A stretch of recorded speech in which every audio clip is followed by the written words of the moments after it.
Approved unanimously. And now our moment of inspiration, we have Linnea Hall. Dr. Hall is with the Western Foundation of Vertebrate Zoology. She's the executive director there for 14 years, and she's also an adjunct curator of collections at UCSB and an assistant professor at California State University. She has conducted more than 50 research projects on wildlife, published and edited more than 70 articles, reports, and books, and given numerous courses and lectures on the subjects of bird ecology, conservation, and biology. She also volunteers her time assisting national professional wildlife societies such as the American Ornithologists Union and the Cooper Ornithological Society. She advises local resource agencies and organizations such as the National Park Service and the Nature Conservancy, and teaches courses and individual classes for teachers and students at UC Santa Barbara, CSU Channel Islands, and Ventura County K-12 schools and community colleges. I had the good fortune of being at the foundation yesterday evening, and it is just incredibly fabulous, and I'm sure you're here to tell us about it in your open house and all. So welcome. I am. Thank you very much, Supervisor Parks.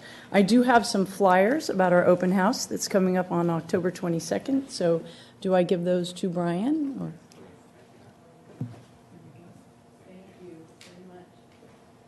very much.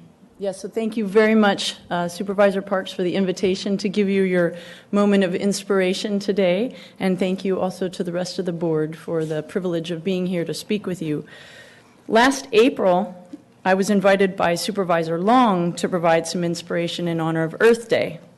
That day, I highlighted environmental contributions made by members of the Board of Supervisors that make me and my organization proud to be rooted in Ventura County. These contributions range from SOAR to protecting Ormond Beach and Ventura River wetlands, to creating connectivity among protected areas, to developing bike paths throughout the county, to supporting a parkway along the Santa Clara River. Today, I'd like you to tell you a little bit more about the Western Foundation of Vertebrate Zoology's contributions to our community. And by the way, our short name is the Bird Museum of Camarillo, or just the WFVZ. The Western Foundation of Vertebrate Zoology is a natural history museum that specializes in bird materials. We actually have the largest collection of birds' nests and birds' eggs in the world, more than 1 million plus specimens. In the world? In the world. Amazing. In the world. And it's a collection that goes back 200 years. So they're specimens that represent more than 2/3 of the world's bird species and a range of geographic distributions and worldwide localities. It's quite an amazing collection. We're primarily a scientific institution, but we also educate the public and professionals, as Ms. Parks said, about the ecology of birds. We've been in Ventura County since 1992 and in existence since 1956, so this is actually our 60-year anniversary. Our mission is to make our lots of specimens, million-plus specimens, available to researchers, educators, students, and the public for the study and conservation of the world's wild bird species. Scientific researchers from all over the world use our materials, and they now can access hundreds of thousands of our records digitally through the internet. Since the 1950s, we've contributed information to thousands of projects on birds, everything from supplying tissues for genetic studies that have bearing on the formal protection of species, to measuring DDT levels and eggshell thinning for birds nesting on the Channel Islands, to collecting breeding data for birds in the Santa Clara River, Ormond Beach, Santa Monica Mountains, and to working in Guatemala and other Central American and South American countries, documenting the pollution that occur there and their impact on both humans and wildlife. In addition, we teach about 2,000 residents of Ventura County each year about the ecology and biology of birds in public events and through formal classes. But I wanted to ask you, why does all this matter, and how does this relate to you? First of all, it matters in the sense of the birds themselves. There was a report released in 2014 that summarized nearly 100 years of monitoring data on birds for the United States that shows that 50% of all bird species in the United States are seriously declining. That means even common bird species. For example, Even species in the top 25% in terms of commonness in the United States have declined from 50% to 96% over the last 40 years. In the United States alone, more than 1 billion birds are killed every year due to all kinds of perils. In the Ventura County alone, the Western Foundation receives more than 1,000 dead birds every year that we process, add to our collections, or have to dispose of because they've been hit by cars, they've run into windows, they've been killed by cats.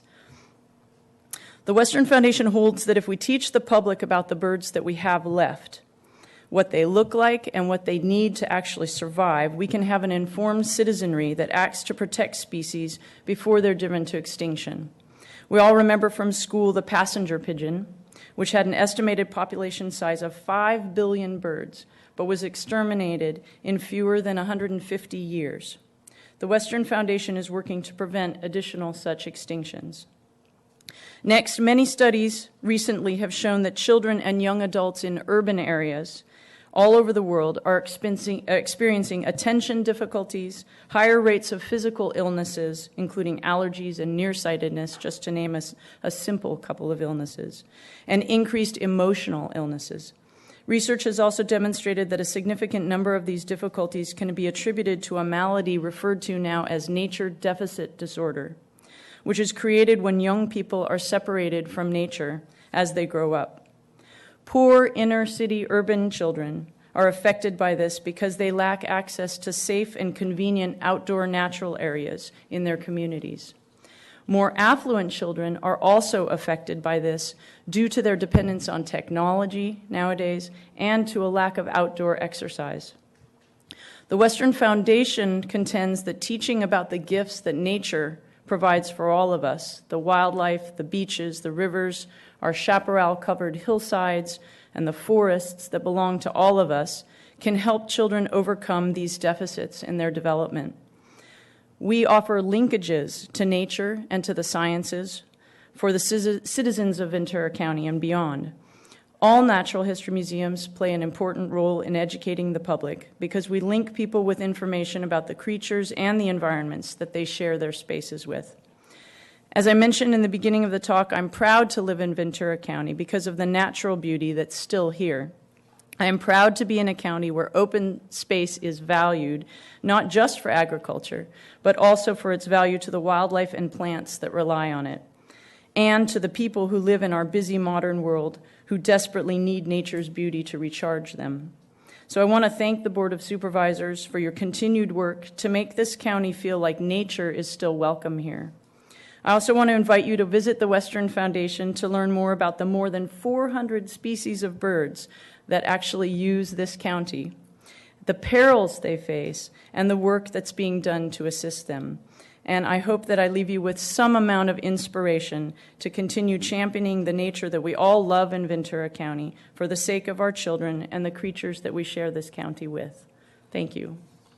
Thank you very much for coming this morning. I really appreciate it. Made some wonderful statements. Looking at, from the Santa Monica Mountains Conservancy that I serve on, we talk about how much more crowded the trails are becoming as people are realizing that they're so local and accessible, and how wonderful that is. But you realize as the population grows, we're not really adding more to the open space network. And certainly not keeping up with the population. So it is something that we definitely want to make sure is accessible to our children. The whole thing with nature deficit disorder is a real thing. We know how soothing it is to the mind and for the body to be able to get out in open space. Well, thank you very much. And startling also, the 50% of the birds decline. I hear that's also with songbirds too. So it's all birds, yeah.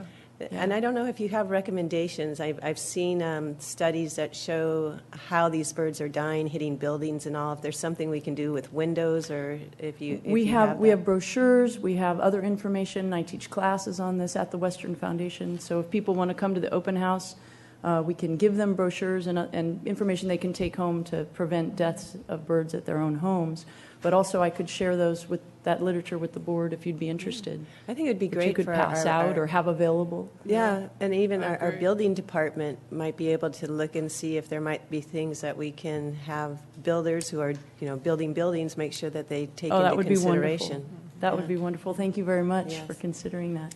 Supervisor Bennett? Thanks for your patience. Does it show? It's always been out there, and it was here again today. Thank you very much. Okay. Thank you Take care. so Have a much. good day. It truly is a treasure for us to have this in our county and in thank Camarillo, and to continue promoting and advocacy, and I know you do tremendous with work with education and of our youth in schools, and other, posting your open house on the government channels of the cities where possible, so more that's a people good do idea. get that exposure and opportunity to come see what a wonderful facility it is. Thank you It very really much. is. Thank you. Okay, have a wonderful day. Thank you. And people can attend the open house October 22nd from 10 to 4. If you haven't been there, you have to check it out. Mr. Powers.